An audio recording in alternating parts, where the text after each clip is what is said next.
Hi everybody, this is Joel from the Cosmo Music Drum Department. Today we're going to show you how to set up a drum kit, from out of the box to this.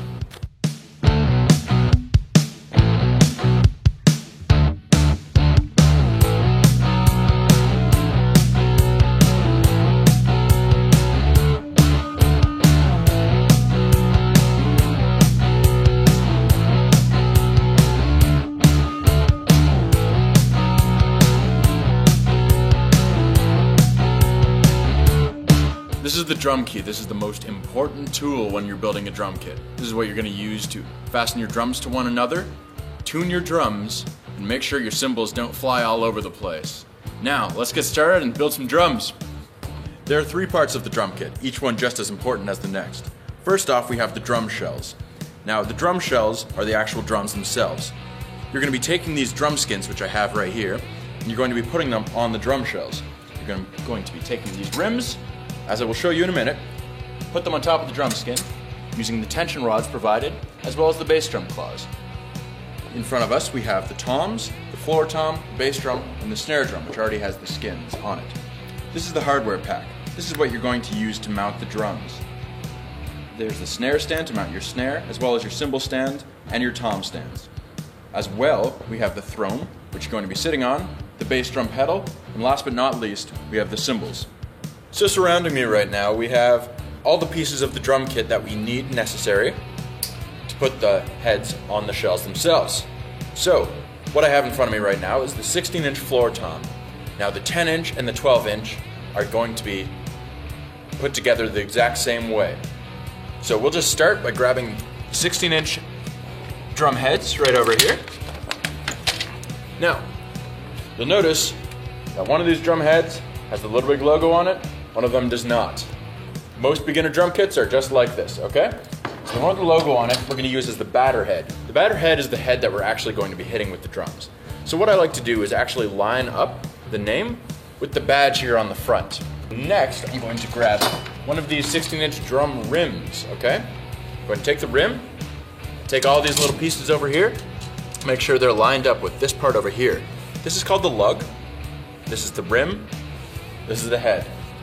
Next, what's happening is I'm grabbing the tension rod, okay? Now, inside the package, you'll notice, at least in this drum kit, you'll notice there are many different washers. Some of them may be plastic, some of them might be metal. So what you're doing is you're making sure you put a washer on every single tension rod, okay? So, you're sliding the tension rod through the rim.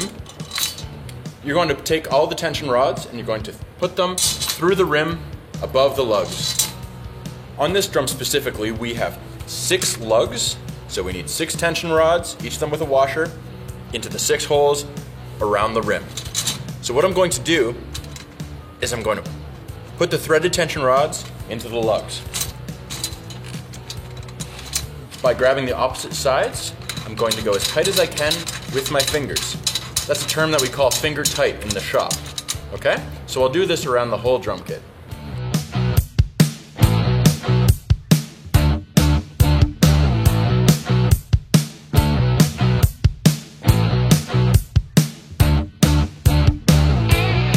By now, you should have gotten even enough pressure around the outside. You can feel it on the outside. And all of a sudden, your drum's already singing. Now, this is not tight enough for a floor tom. Generally, floor toms like to be a little bit tighter, just so they'll sing a little bit more. So remember our friend the drum key? That's what we're going to use, and we're going to do a half turn, 180 degrees, on each of these lugs. All right? So it's important to go to the lug that's furthest away from the lug that you tightened previous. The reason for that is that you don't have too much tension on one side, otherwise the head will be lopsided and it won't be seated properly, and then the drum won't sing as much.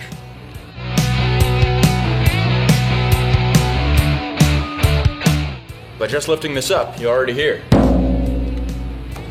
it's singing a song. We're going to do the same thing on the other side. So we'll take the head, put it on top, grab a rim, put it on top of there, on top of the lugs. Okay? And last of all, grab the tension rods, thread them through the holes, and then put them into the lugs.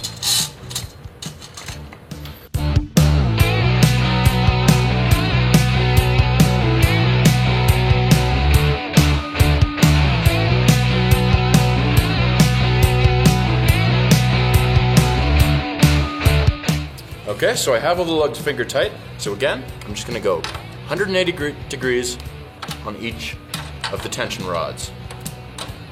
What this is doing is I'm pushing the tension rods down, and it's bringing the rim down, which is taking the head and stretching it over the edges, okay?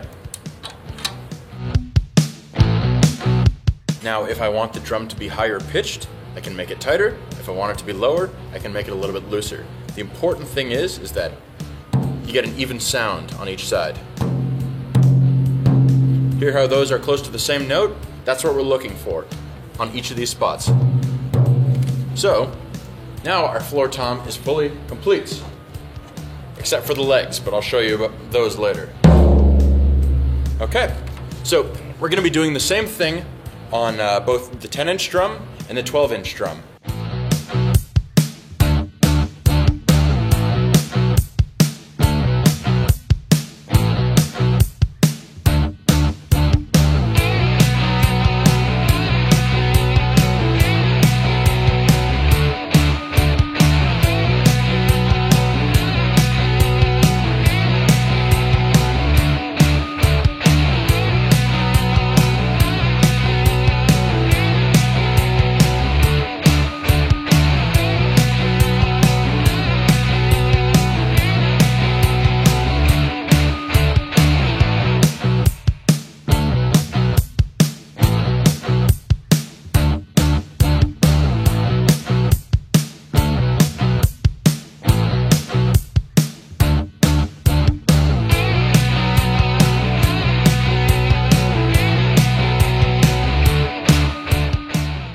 Oh hey, ready to build the bass drum?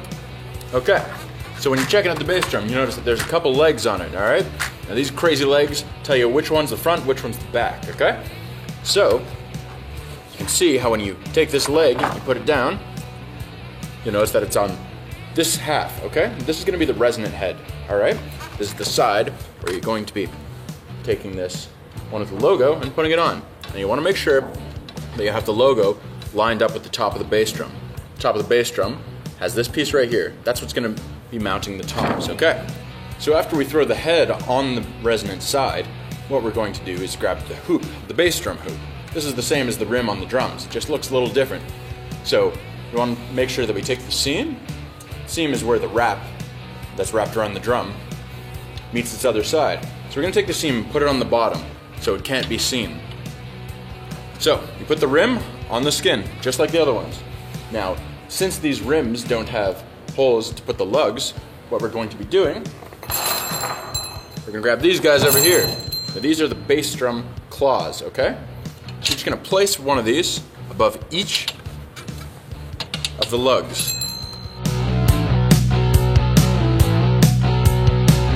Similar to the other tension rods, you wanna make sure that you take one of these plastic washers and you thread it on the tension rod. Take the tension rod, put it through the claw, and then you're gonna put that on your bass drum, okay? So I'm just gonna put tension rods through all of these bass drum claws.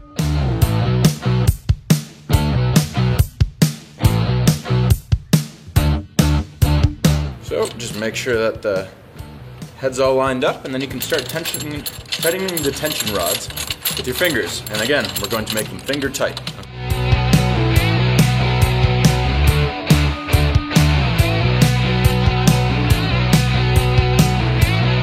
You may notice a couple wrinkles coming out on the bass drum. That's normal.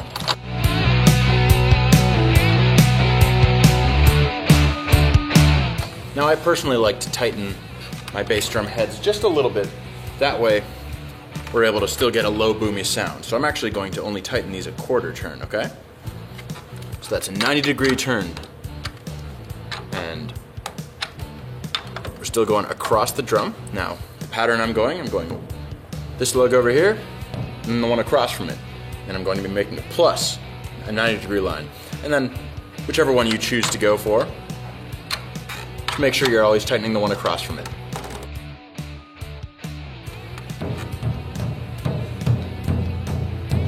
Okay, so we've got the front head on the bass drum. All right, this looks pretty cool, doesn't it?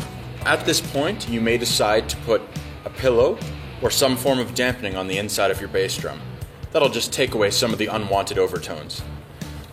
Now, you take it, and we're going to put on the batter head the same way that we put on the resonant head. You'll notice this one doesn't have a logo on it. This is what you're going to be hitting with your bass drum pedal. Head down, throw on the rim, bass drum claws, and you put tension rods through them.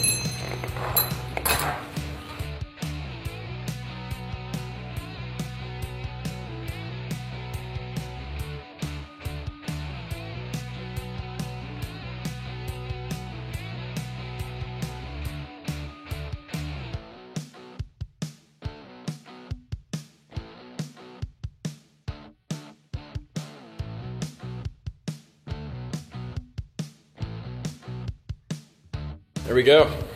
We got our bass drum. Now we're ready to make a big kick. The initial stages of setting up the drum kit are now complete. Next, we're going to move on to setting up the hardware and then getting ready to actually play the drums.